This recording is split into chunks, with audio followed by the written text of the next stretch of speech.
Well, who said there aren't sandy beaches in England? This is, of course, at low tide. If this was high tide, all of this would be covered over, and you'd be looking at the shingles and the pebbles and all of that. But you can kind of see the line, which indicates how far up the water goes at high tide. And of course, high tide,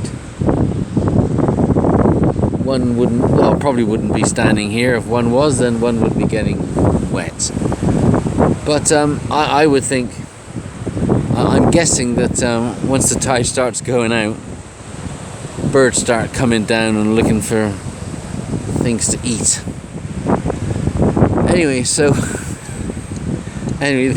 these are our sandy beaches. Now I have to say that is absolutely not true, because if you go further west of here and you kind of start getting into Dorset, Devon and Cornwall, the Witherings just east of Portsmouth, you're going to see some lovely sandy beaches without all the pebbles and what have you. Anyway, so I'll head that way. The problem is, because of the sun, it's kind of difficult for me actually looking into this tablet and seeing what the view is because of the reflection from the sun. Tomorrow it's going to be raining. Anyway, but Lee, check this out. Oh, there's another plane up there. Oh, another plane. Somebody else spending £4,000 for 30 minutes. Anyway. I think that might be that same plane. That's a nice thing to do. If you like planes, that's got to be a good thing to do. I mean, it's expensive as hell, but there you go. Anyway, here we are. More white cliffs. And we're now at a place called...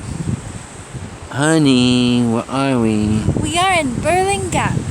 We are in Birling Gap. No, I cannot do the Yankee Doodle Dandy Doo accent, can I? Okay, and let me just swing around here.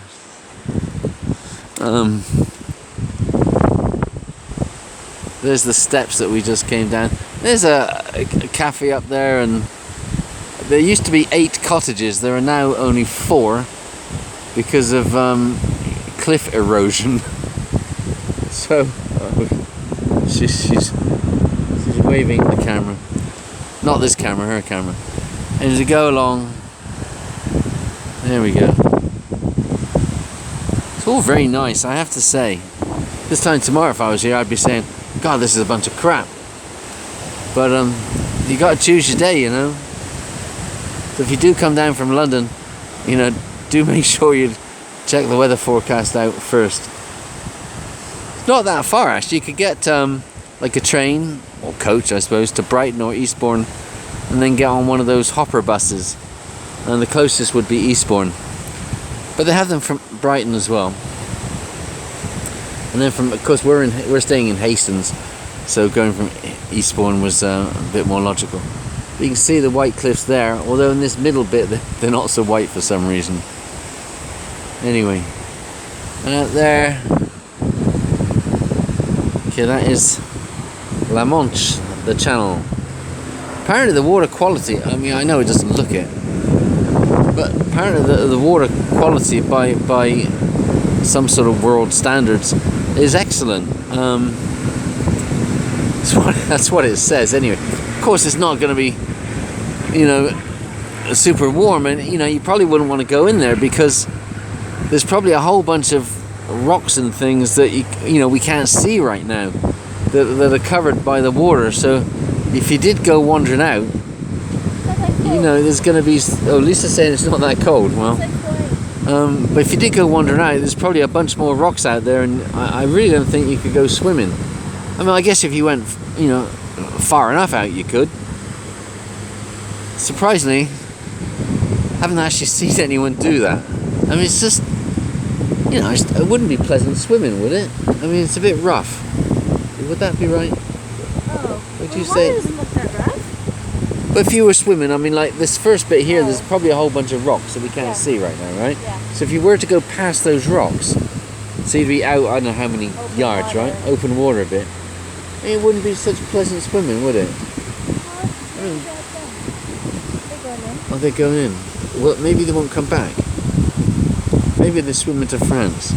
People do that, actually.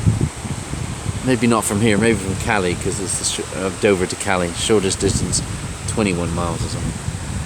Okay, bye. Bye.